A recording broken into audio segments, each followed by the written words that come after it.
마지막에 피아노에 맞춰서 묵상 기도하시는 3월 22일 드리겠습니다.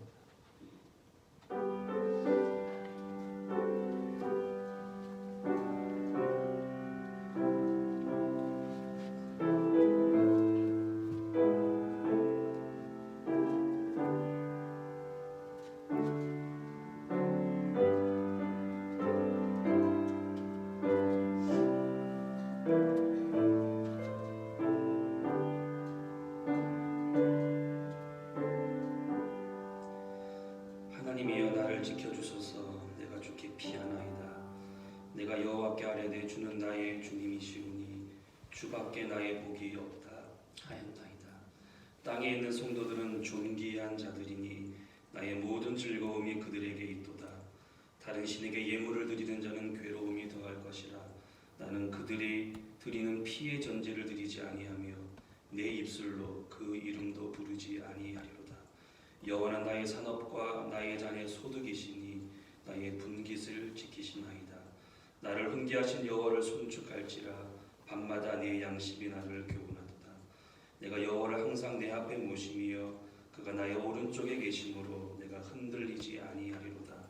이러므로 나의 마음이 기쁘고 나의 영도 즐거워하며 내 육체도 안전히 살리니 이는 주께서 내 영혼을 수월에 버리지 아니하시며 주의 거룩한 자를 멸망시키지 않으실 것임이니이다. 주께서 생명의 길을 내게 보이시리니 주의 앞에는 충만한 기쁨이 있고 주의 오른쪽에는 영원한 즐거움이 있나이다. 아멘. 하나님 감사합니다. 정말 어려운 시기에 예배의 형식까지도 바꿔놓고 있는 이 시기에 우리 하나님 앞에 마음을 모아 예배드릴 수 있도록 저희들을 붙들어 주셔서 감사합니다. 우리의 마음을 흔들어 놓는 것에서 우리가 정신을 차리고 하나님을 바라봄으로 하나님을 신뢰함으로 온전한 하나님 중심의 삶을 살아낼 수 있도록 저를 붙들어 주시고 인도하옵소서. 오늘의 이 예배 가운데에 주의 성령의 기름 부어 주시고 하나님의 은혜와 하나님의 큰 능력으로 우리의 삶을 충만하게 채워 주옵소서. 예배의 처음과 끝을 주님 앞에 맡겨드리며 예수님의 이름으로 기도합니다. 찬송가 24장 찬송하시겠습니다.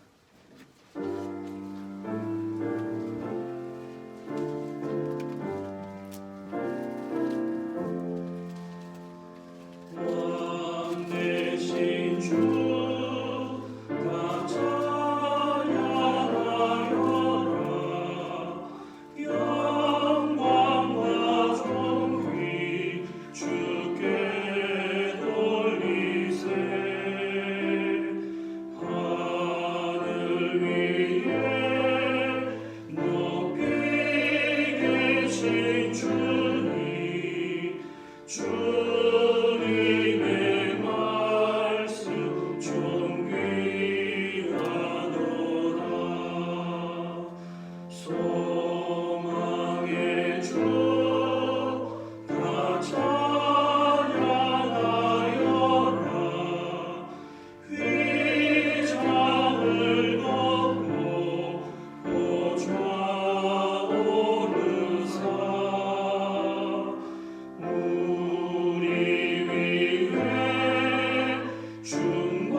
성령으로 잉태하사 동정녀 마리아에게 하시고 본디오 빌라도에게 고난을 받으사 십자가로 못 박혀 죽으시고 장사한 지 사흘 만에 죽은 자 가운데서 다시 살아나시니 하늘에 오르사 전능하신 하나님 우편에 앉아 계시다가 저리로서 산자와 죽은 자를 심판하러 오시리라. 성령을 믿사오며 거룩한 공예와 성도가 서로 교통하는 것과 죄를 사하여 주시는 것과 몸이 다시 사는 것과 영원히 사는 것을 믿사옵나이다. 아멘.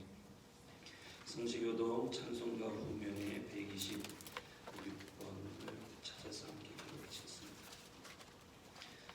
사순절 세 번째 성시교도 126번입니다.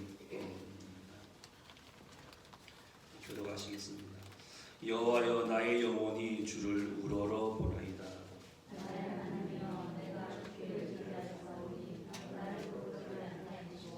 나의 원수들이 나를 이겨 개가를 부르지 못하게 하소서.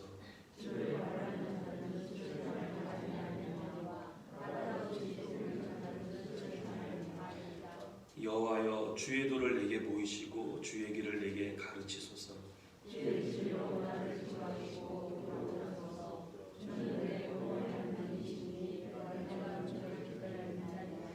여호와여 주의 긍휼하심과 인자하심이 영원부터 있었사오니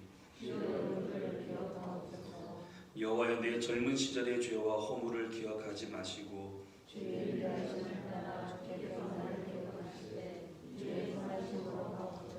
여호와는 선하시고 정직하시니 그러므로 그의 도로 죄인들을 교훈하시리로다.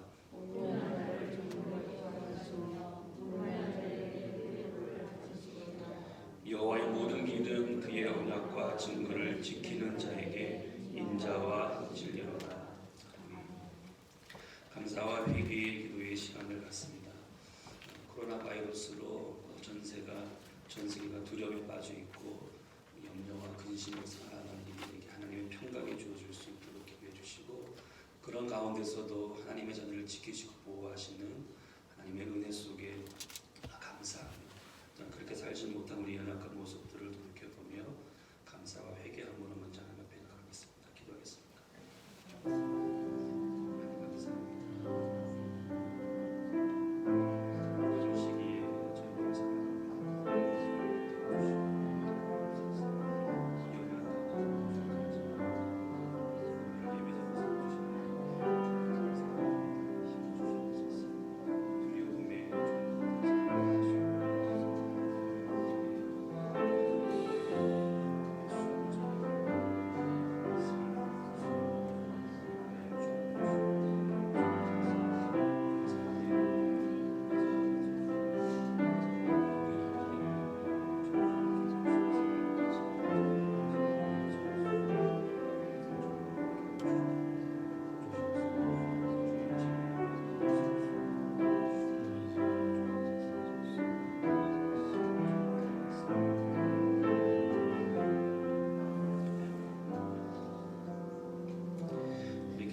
선교 중보기도 하나님 앞에 올려드리겠습니다. 오늘은 최저 전도 종족 인도의 틸리 종족입니다. 교회 소식 뒷면에 보시면 최저 전도 종족 인도 틸리 종족에 대한 정보가 나와 있습니다. 민족의 이름은 틸리고요. 국가는 인도고요. 언어는 보통 이제 인도는 힌두어를 많이 쓰는데 벵골어를 사용하고 있습니다. 종족 이해에 있어서 여러분들 주보를 참조해 주시고 많은 지역의 힌두교 신들을 섬기고 있고 그런 신들을 섬기는 것으로 말미암아 재래의식을 수용해 의식으로 말미암아 질병을 치료하는 자신과 다른 지역의 사회 신성한 제사장들을 보유하고 있어서 많은 미신적인 그런 사상으로 삼고 있습니다. 특히 여성들에 대한 핍박이 심한 종족이기도 합니다.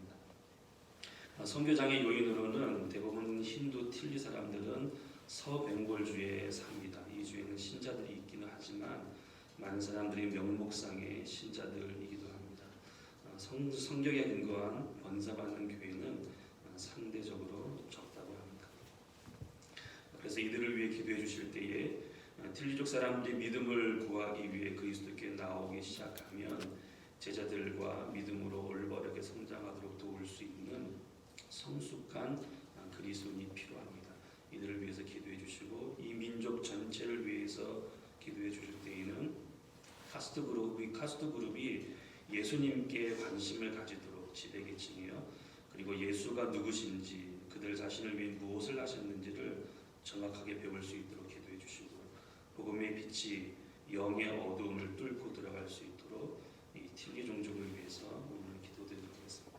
계속해서 교회가 합심해서 기도하는 저희들이 후원하고 협력하는 선교사님들과 선교단체들 그리고 우리 교회와 떠난 한국 대한민국의 교회들 그리고 대한민국 그리고 이 땅 캐나다 그리고 코로나19이 하루속히 종식되어 줄 수 있도록 다시 한번 마음 모아 기도드리겠습니다. 기도하겠습니다.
찬송가 365장 찬송하겠습니다. 365장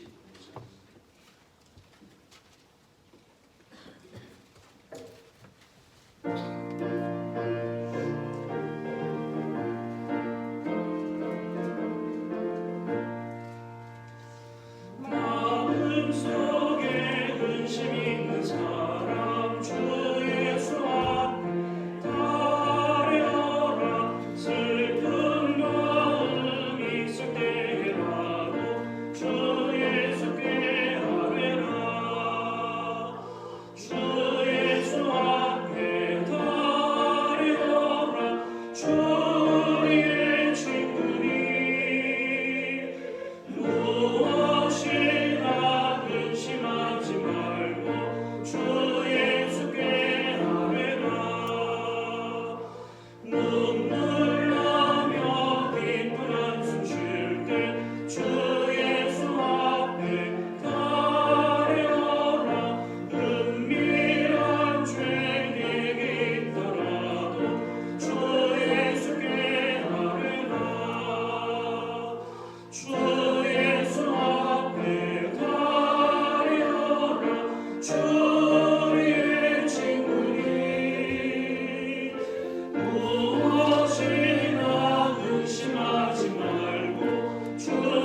성경 낭송 말씀 잠언 10장 8절에서 14절 있습니다. 잠언 10장 8절에서 14절에 있습니다. 잠언 10장 8절에서 14절 함께 낭독하시겠습니다. 마음이 지혜로운 자는 계명을 받거니와 입이 미련한 자는 멸망하리라. 바른 길로 행하는 자는 걸음이 평안하려니와 굽은 길로 행하는 자는 드러나리라. 눈짓하는 자는 근심을 끼치고 입이 미련한 자는 멸망하느니라. 의인의 입은 생명의 샘이라도 악인의 입은 독을 먹어먹느니라. 미움은 다툼을 일으켜도 사람은 모든 허물을 가리느니라. 명철한 자의 입술에는 지혜가 있어도 지혜 없는 자의 등을 위하여는 채찍이 있느니라. 지혜로운 자는 지식을 간직하거니와 미련한 자의 입은 멸망에 가까우니라. 아멘. 오늘 설교 본문 말씀은 사무엘하 5장 6절에서 10절 말씀.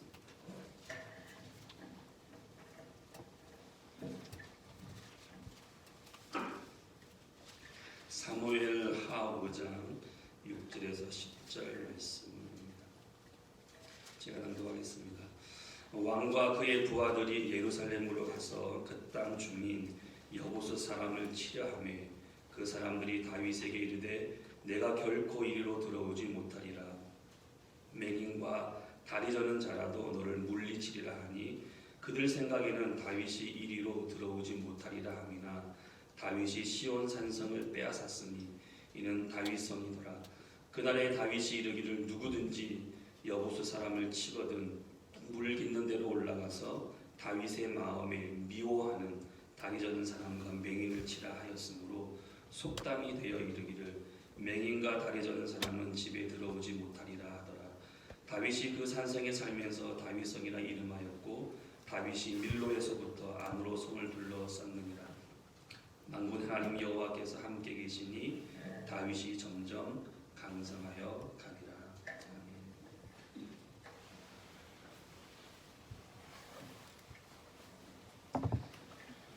예배 형식이 새롭게 바뀌어서 마음 하나님께로 묻는 것이 참 어려울 줄 알지만 그래도 마음과 성과 뜻을 다해서 하나님 앞에 예배드리는 귀한 시간 되기를 원합니다.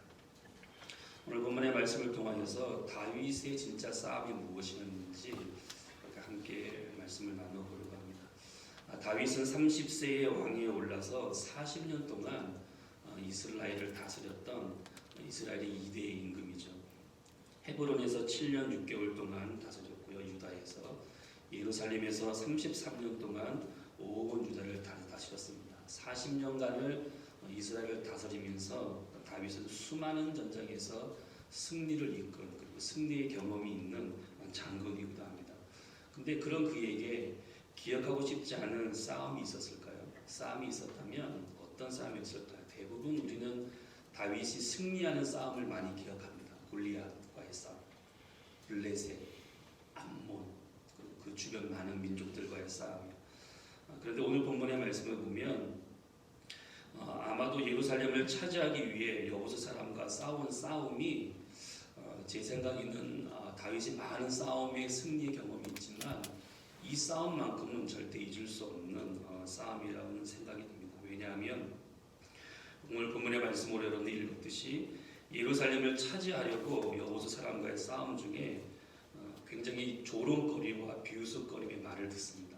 그 조롱거리와 비웃음의 말이 다윗의 마음 가운데 상처로 남아있게 되었다는 것이죠. 여보스 사람은 다윗이 자신을 치러 올라오는 것을 보면서 조롱하면서 비웃으면서 이렇게 말합니다. 다윗, 너는 결코 이 성을 차지할 수 없어. 왜 그런지 알아? 맹인과 다리 저는 사람이라도 너 정도는 이길 수 있어. 여러분 다윗 한번 생각해 보십시오. 물맷돌 하나로 골칫을 물리쳤던 사람인데 이 말 한마디에 휘청거리겠습니까? 그렇지 않아요.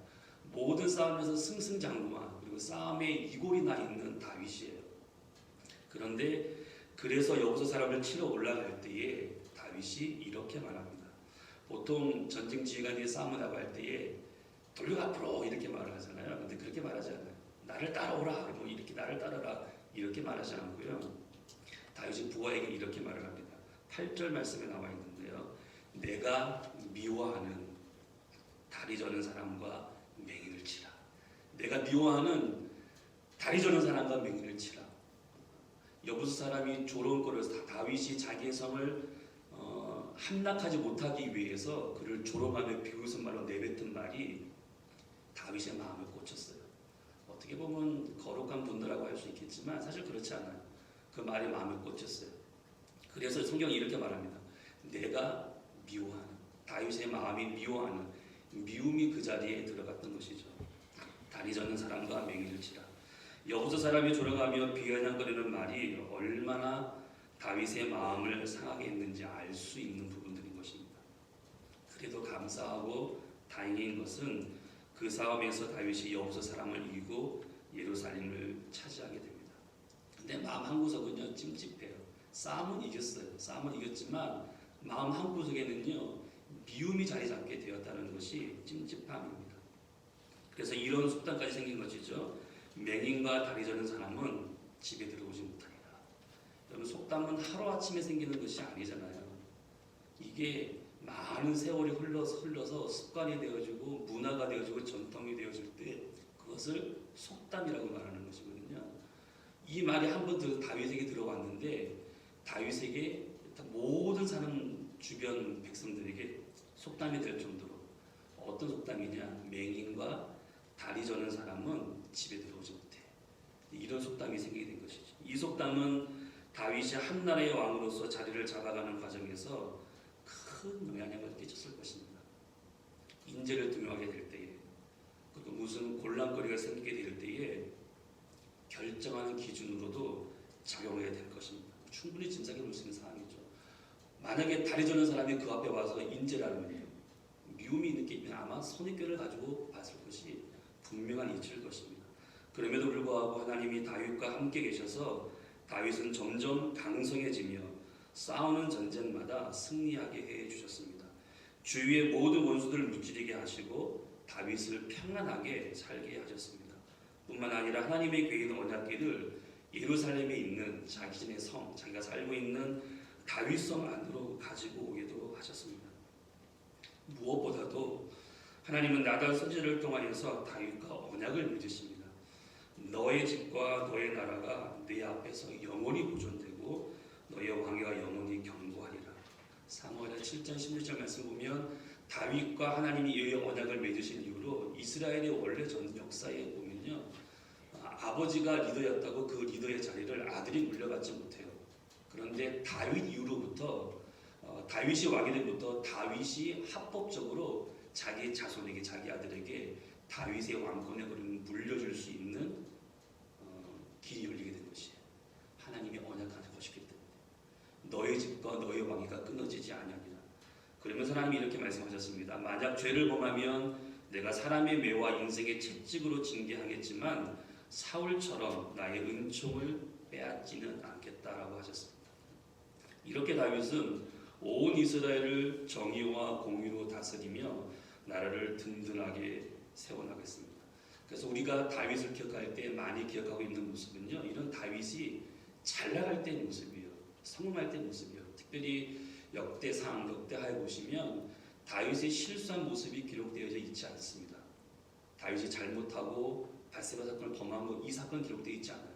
하나님 앞에 잘한 거, 성전 건축하고 싸움에 믿음을 잘 지켜나갔던 것. 만약에 다윗의 그런 모습을 본다면 다윗은 무결점의 사람입니다. 그러나 성경은 다윗의 다른 모습도 기록하고 있습니다. 만약에 다윗의 성경한 모습만 여러분들이 기억한다면 다윗이 왕이 될 초기에 여호수 사람과의 싸움에서 내면 깊은 가운데 자리 잡은 내가 미워하는 맹인, 다리 저는 사람, 이 마음은 볼 수가 없는 것이죠. 여러분 잠언 10장 18절 말씀이 이런 말씀이 있는 거 아십니까? 미움을 감추는 자는 거짓된 입술을 가진 자라는 말이에요. 어쩌면 다윗 왕이 된 다음에 왕이 된 자신의 모습 뒤에 미움의 마음을 숨기고 나라를 다스렸을지도 모릅니다. 그러나 다윗은 이 미움이 계속 자기의 마음을 다스리도록 주관하도록 두지 않았다는 것이 성경의 말씀 속에서 밝혀지고 있습니다. 오늘 본문의 말씀을 읽지 않았지만 사무엘하 9장 말씀을 보시면 알 수 있습니다. 집에 가셔서 한번 읽어보시길 바랍니다. 이스라엘의 왕이 되어 점점 평안을 누리게 되었을 때에 다윗이 사울 왕의 집에 남아있는 사람에게 은총을 베풀고 싶은 마음이 생겼습니다. 그래서 그 사람에게 사울 왕의 집에 남아있는 사람이 있다면 내가 은혜를 베풀어 주겠다 마음을 다짐합니다. 그래서 신하에게 아직도 사울의 집사람 중에 사울의 집에 속한 사람 중에 남아있는 사람이 있느냐 이때 물어보겠을 때에 이때 사울의 종이었던 시바 발음 잘하셔야 돼요. 잘못 되게 말씀하시면 욕이 됩니다.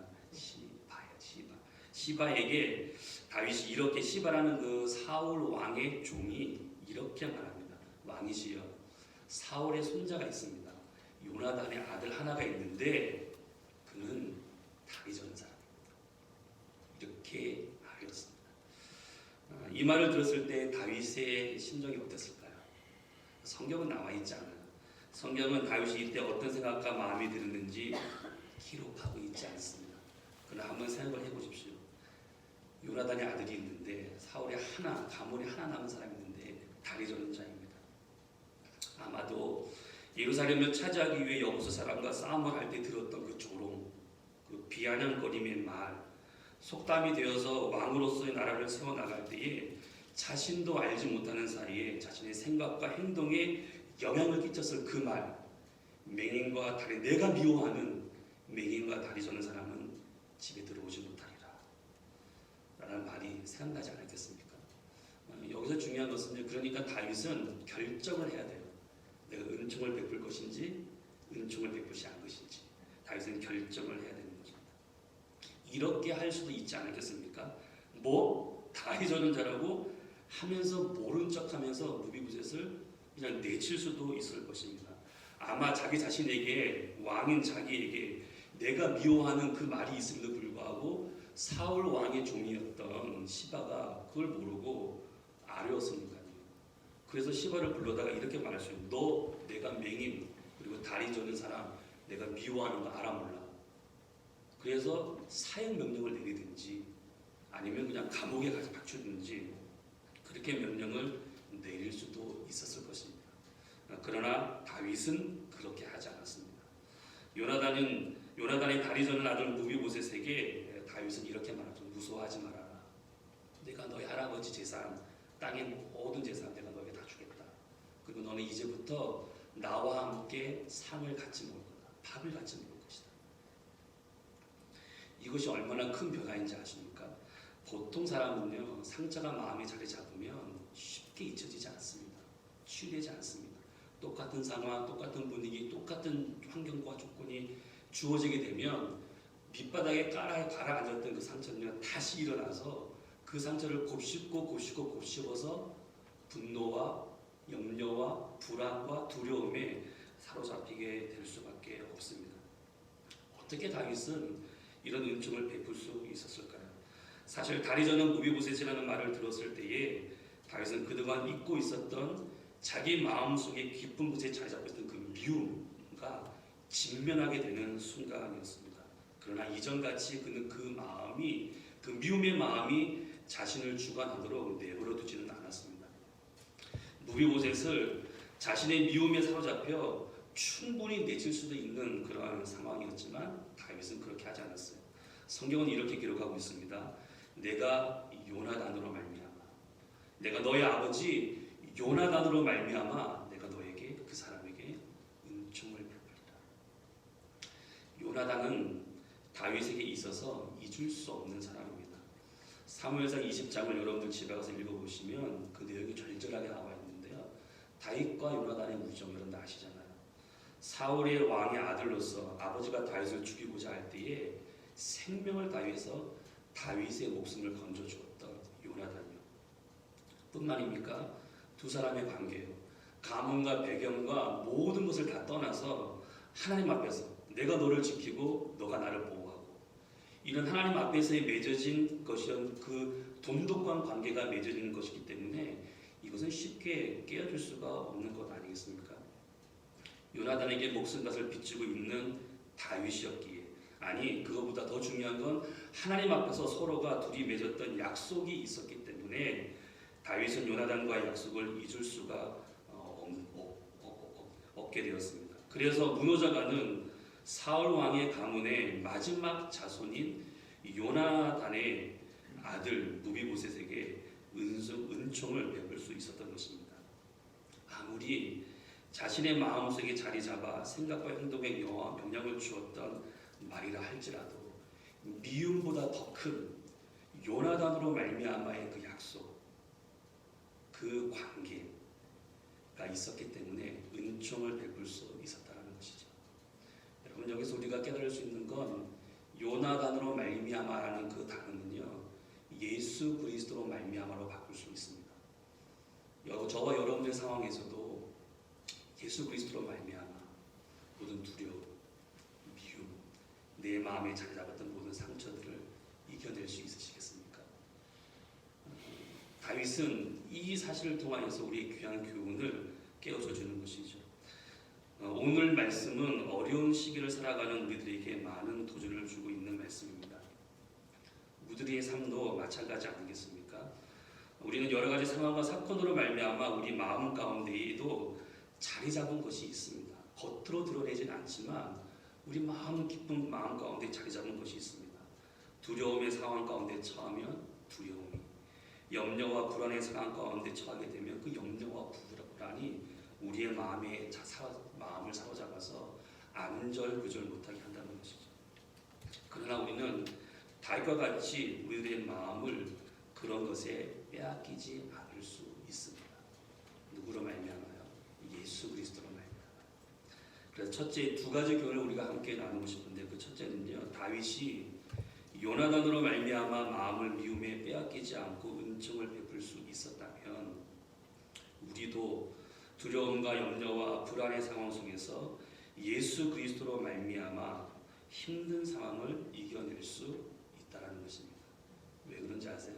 성경에 나와 있는 많은 예수 그리스도를 믿는 자들에게 주어진 복이 있지만 그 복 중의 복은 하나님이 우리와 함께 하시는 것입니다.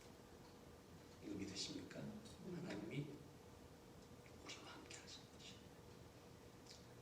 아무리 힘든 상황이라도 하나님이 우리와 함께 하시는 복이 언제나 있게 돼요. 우리는 이게 마음 깊이 와닿지 않아요. 하나님 우리와 함께 하신다고? 언제 우리와 함께 하셨어?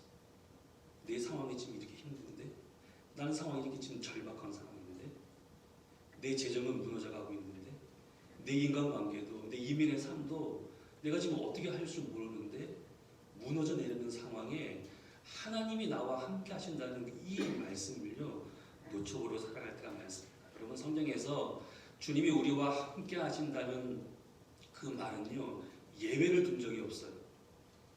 네가 실수했을 때, 네가 넘어졌을 때 나는 너와 함께 하지 않아. 예외를 둔 적이 없어요. 세상 끝나는 그날까지 하나님 우리와 함께 하신다. 너희를 고아와 같이 버려두지 않으시겠다. 그런데 우리는 이것을 중요하게 우리의 마음에 담아놓고 있지 않습니다. 우리는 예수를 믿지 않는 것이 죄라는 것에는 분명한 태도를 가지고 있습니다. 그러나 반면에 그분의 말씀을 믿고 순종하는 것에 대해서는 순간순간 우리의 연약함 뒤에 숨어버려요. 어쩔 수 없었다니까. 다른 사람들 다 그렇게 하는데 말씀대로 산다는 것이 뭐 쉬운지 알아? 어려워. 그건 할 수 없는 일이야. 라고 말하면서 우리의 연약함 뒤에 숨어버리는 것이에요. 그러나 그분의 말씀을 믿지 않고 순종하지 않는 것도 죄임을 기억하십시오. 예수님을 믿지 않는 것도 죄지만 그분이 말씀하셨어요. 하나님의 말씀을 통해 변치 않는 말씀을 우리가 말씀하셨어요. 그 말씀대로 살아나가지 않는 것, 순종하지 않는 것도 죄입니다. 왜냐하면 순종하지 않는 것은 말씀하시는 분을 궁극적으로 믿지 못하는 것이기 때문입니다. 그래서 예수님이요, 성령이 오셔서 죄에 대해서 책망할 것임을 말씀하실 때에 죄에 대한 정의를 다시 새롭게 하십니다. 요한복음 16장 9절 말씀에 보면 죄에 대하여라 하면 너희가 살인했기 때문이다, 너희가 속였기 때문이다, 남을 죽였기 때문이다, 이렇게 말하지 않고요, 죄에 대하여라 하면 너희가 나를 하나님의 말씀을 믿지 않는 것이 죄예요. 하나님을 믿지 않는 것이 죄라고요. 근데 우리는 그 죄를요 축소시켜버려요. 그 죄의 개념을 축소시켜서 우리의 전반적인 모든 삶에 하나님의 다스릴 수 있는 그 주권의 영역을 축소시키는 것이죠. 사도 바울은 우리에게 이렇게 깨우쳐줍니다. 그의 죽으심은 죄에 대하여 단번에 죽으심이요 그가 살아계심은 하나님께 대하여 살아계심이니 이와 같이 너희도 너희 자신을 죄에 대하여는 죽은 자요 그리스도 예수 안에서 하나님께 대하여는 살아있는 자로 여길지어다. 믿으라는 말씀 아니겠어요? 죄에 있는 자는 죽은 자로 여기라는데요. 이것은 우리가 실패하거나 실수하지 않는다는 뜻이 아닙니다. 예수 그리스도로 말미암아 모든 것이 합력하여 선을 이루심을 믿고 믿음의 결정을 내릴 수 있다는 것이죠. 그러므로 우리는 우리와 함께 하시는 예수 그리스도로 말미암아 우리의 마음을 주관하려고 하는 그 어떤 것이든지 그 상황들을 이겨낼 수 있습니다. 하나님을 신뢰하지 못하는 것을 우리의 마음을 내려뒀던 그 마음도 우리가 예수 그리스도로 말미암아 이겨낼 수가 있는 것입니다. 어려움의 시기를 살아가는 저와 여러분들에게 우리의 마음이 그런 데 빼앗기지 아니하고 하나님이 우리의 마음을 다스리시도록 하나님께 우리의 마음을 열어드리는 저와 여러분 될 수 있기를 바랍니다. 두 번째로는 이거보다 더 심각한 것이에요. 마음을 내려드리지 못하는 문제는 할 수도 있고 안 할 수도 있는 문제. 네, 그런데 마음을 내어드리지 못했을 때에 이루어지는 다가오는 결과가 굉장히 무서운 것이에요. 만약 우리의 마음을 예수 그리스도로 말미암아 나 자신과 주변에서 일어나고 있는 여러 가지 다른 급박한 상황에 믿음으로 반응하지 않는다면 다른 심각한 문제를 낳는다는 것이에요. 그것이 무엇이냐면 내 마음을 주관하도록 내버려 두었던 그것에 우리가 종노릇한다는 것이에요. 나의 마음이 내어준 것에 내가 종노릇하며 살아가는 주님이 우리의 주인이 아니라 내 마음이 내어준 그것 두려움, 불안, 염려, 근심이 내게 주인이 되어서 내가 그 두려움에 종노릇하며 살아나간다는 것입니다. 바로 로마서 6장 15절 16절에서 이렇게 말합니다. 그런즉 어찌하리요 우리가 법 아래에 있지 아니하고 은혜 아래에 있으니 죄를 지으리요 그럴 수 없느니라. 너희 자신을 종으로 내주어 누구에게 순종하든지 그 순종함을 받는 자의 종이 되는 줄 너희가 알지 못하느냐. 혹은 죄의 종으로 사망에 이르고 혹은 순종의 종으로 의에 이르느니라. 우리가 습관적으로 나의 마음을 내주며 순종하는 것에 그것이 무엇인지 간에 우리의 삶이 그것에 권위를 갖는 것이에요. 힘을 갖는 것이에요. 그래서 염려에 내 마음을 내어주면 하나님의 죄악에 내 마음을 내어주면 우리는 그 죄악이 우리를 다스리며 그 죄에 종노릇하게 된다는 것입니다. 이것이 심각한 문제입니다. 다윗의 진짜 싸움은 그런 미움에 사로잡히는 거 아니에요. 미움 이거 하이다만 그 걱정이 아니라 이 싸움이에요. 누가 내 마음을 주관하느냐, 누가 내 마음을 다스리냐. 이것이 다윗의 진짜 싸움이었던 것입니다. 사무엘 9장에서 다윗은 사울 왕의 남은 자손에게 요나단으로 말미암아 은총을 베풀어 주었습니다. 그래서 왕의 자리를 온전하게 차지하는 과정에서 그 마음 깊숙한 곳에 자리 잡았던 미움을 이겨내고 미움의 종이 되지 않았습니다. 하지만 한 장 뒤를 넘어가 보시면 11장에 놀라운 사건이 나옵니다. 바로 밧세바 사건. 한 장만 넘어갑니다. 10장 한 장만 넘어가면요, 음욕의 마음이 빼앗겨서 음욕의 마음을 줌으로 말미암아 죄의 종이 되었음을 보여줍니다. 충성된 신하였던 우리아의 아내 반의 밧세바를 가늠한 사건이죠. 근데 성지순례에서 가서 다윗성에서 이렇게 내려보는데요, 밧세바의 집이 저기라고 가르쳐 주더라고요. 내가 아무리 봐도요 안 보이는 것 같아요. 거리가 좀 짧긴 하지만 저 모습이 보일까? 다윗이 시력이 나빴나?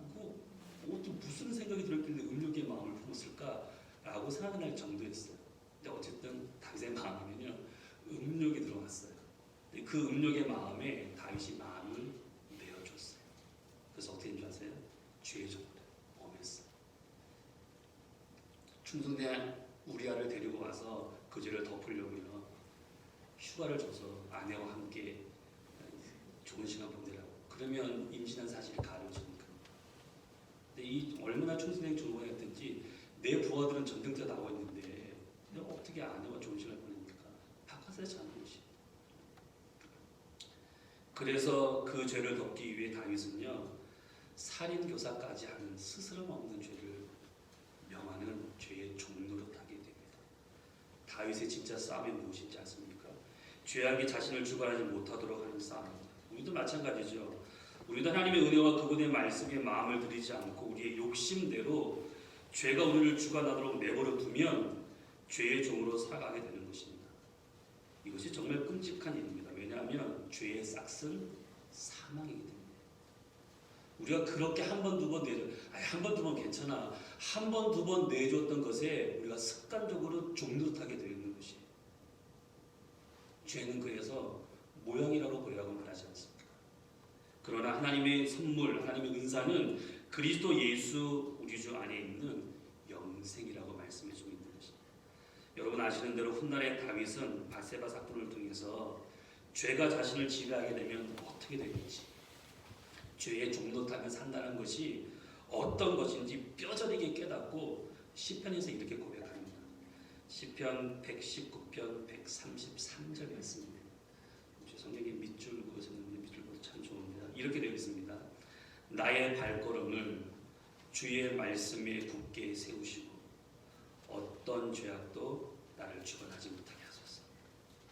나의 발걸음을 주의 말씀에 굳게 세우시고 어떤 죄악도 나를 주관하지 못하게 하소서. 그러니까 다윗의 진짜 싸움은 죄가 자신을 주관하는 것, 그것이 나의 마음을 주관하지 못하도록 하는 싸움이 진짜 싸움이었던 것을 알 수가 있습니다. 다시 바울의 로마서의 말씀으로 돌아가면 이렇게 말합니다.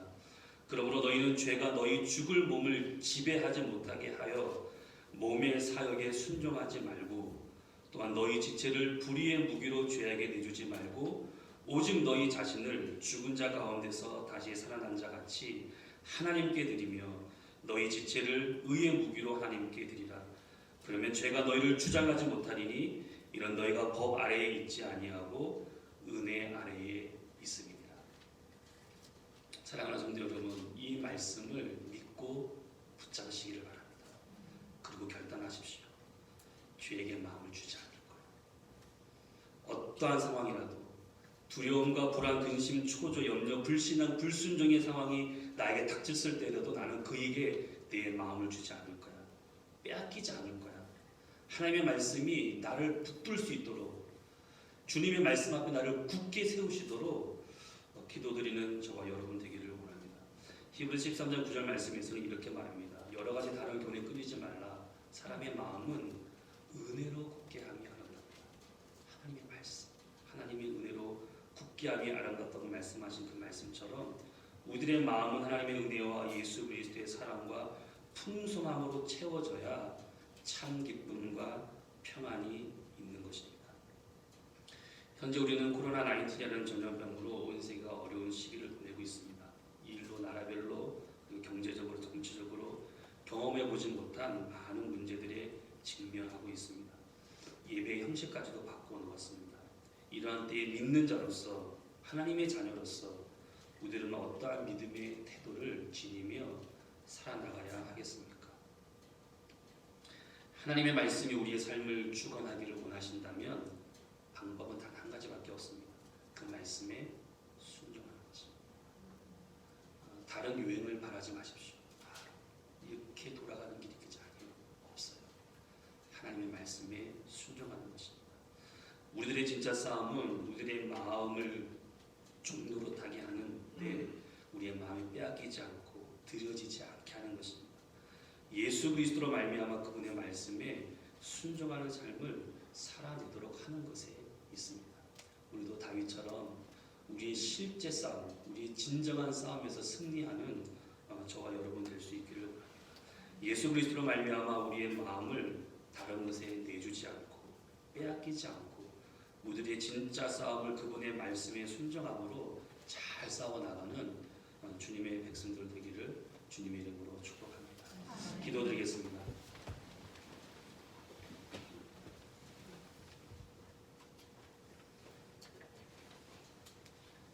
살아계신 하나님 아버지, 오늘 다윗의 진짜 싸움에 대한 하나님의 말씀을 함께 나누었습니다. 우리의 마음을 사로잡아 하는 것이 오게 될 때에 우리의 마음이 그것에 내어드리지 않도록, 그 우리의 마음을 그런 어둠의 세력들이 우리의 마음을 주관하지 못하도록 하나님 우리의 마음을 붙들어 주시고, 다윗의 진정한 싸움은 죄악이 자기 자신의 마음을 주관하지 못하도록 내버려두지 않는 것이었습니다. 우리들도 이 세상을 살아가는 동안 죄악에 우리의 마음이 주관하지 못하도록, 그런 죄악에 우리의 마음을 내어드리지 않고 예수 그리스도로 말미암아 그분과 동행하며 그분의 말씀에 순종하며 진정한 싸움에서 승리할 수 있는 주의 백성들 되게 하옵소서. 예수님의 이름으로 기도합니다.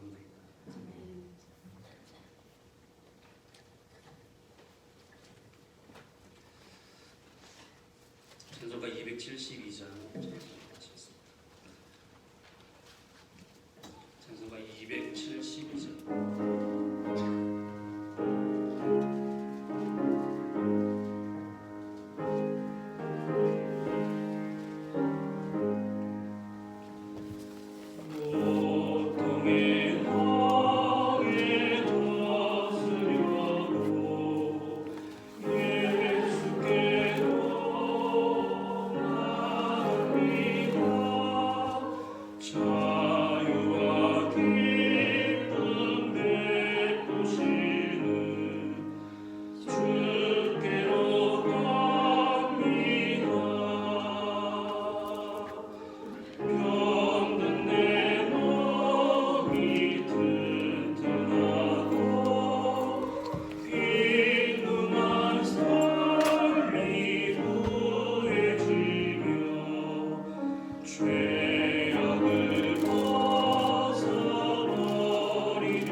주님의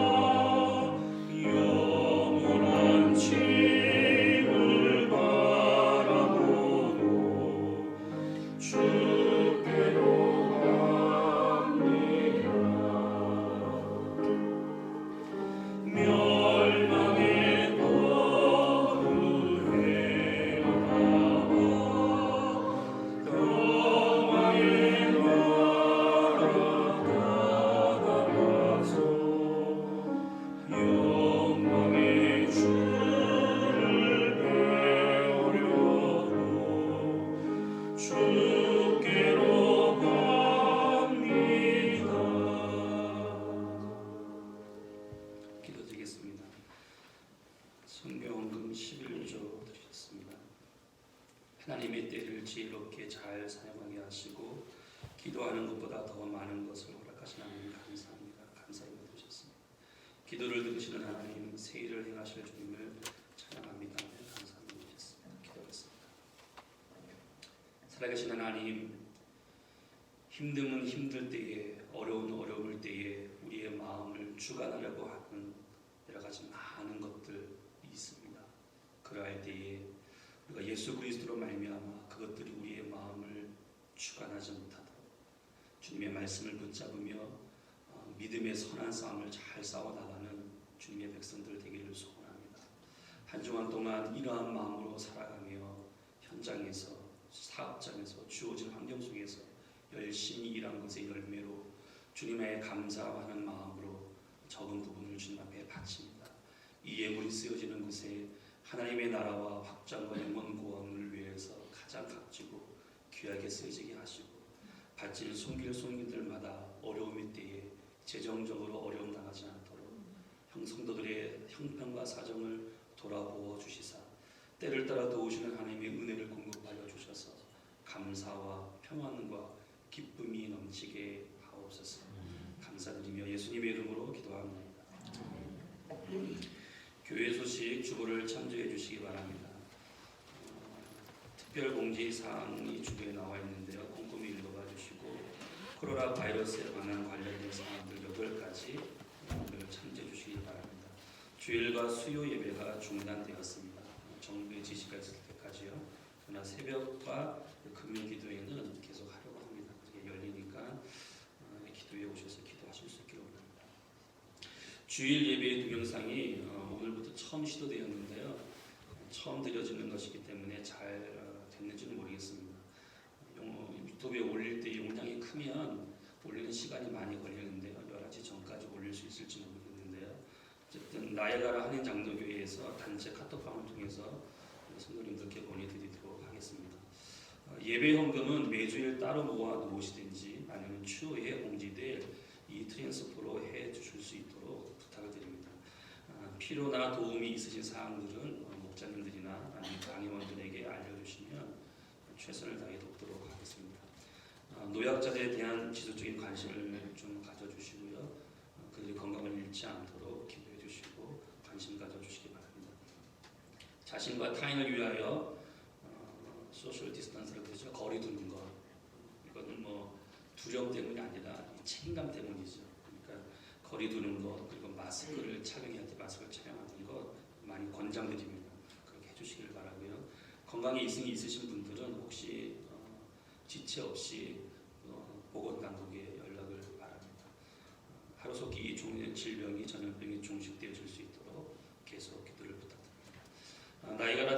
니카라가 단기 생명팀 잘 맞추고 돌아왔고요. 부부 사역 19상 그리고 웨딩 사역 9상을 은혜롭게 잘 진행이 되었습니다. 당분간 생명의 삶이나 그리고 성경의 파노라마가 중지됩니다. 공지될 때까지 여러분들 기다려 주시고 공지되는 일자로부터 성경 공부를 시작하도록 하겠습니다. 아울러 이면수 목사님 집회도 취소되었습니다. 3월 28일, 29일 취소되었고요. 그리고 부활절 올해의 부활절 연합 예배도 취소되었습니다. 4월 10일에 있는 거 기억해 주시기 바랍니다. 이 어려울 때 이게 집에서 보낼 수 있는 시간이 많은데 남편과 아내 싸우지 마시고 같이 있는다고 안 보이는 보기 싫은 걸 많이 보실 거잖아요. 너무 이렇게 다투지 마시고 은혜 받은 말씀 함께 나누시고 그리고 말씀 읽으시는데 좀 더 집중했으면 좋겠습니다. 교회 홈페이지를 현재 바꾸는 중에 있는데요. 교회 홈페이지를 사용하실 때 조금 불편함이 있으실 텐데 좀 기다려 주시면 완벽하게 복구가 될 것 같습니다. 특별히 나눌 교회 소식 있으시면 찬송가 331장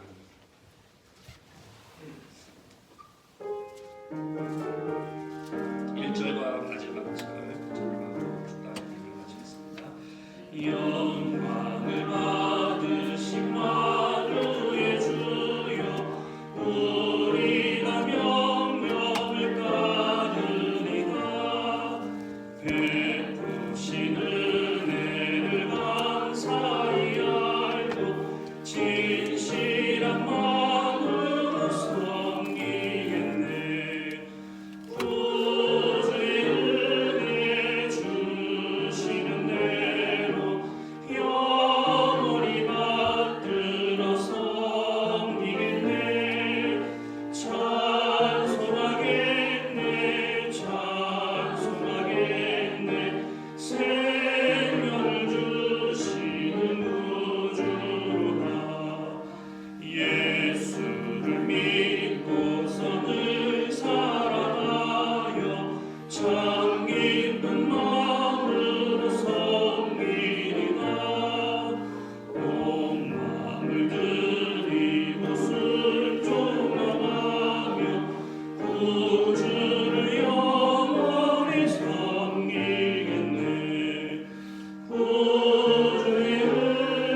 측량할 수 없는 변함이 없는 사랑하심과 성령 하나님의 교통 위로 함께 하심이 다윗처럼 죄악이 우리의 마음을 주관하지 못하도록 하는 싸움을 싸우기로 다짐하고 돌아가는 주의 백성들 머리 위에와 그 가정과 자녀와 행하는 모든 일들 속에 영상으로 예배드리는 하나님의 백성들 머리 위에 지금으로부터 영원토록 함께 계시기를 간절히 축원하옵나이다.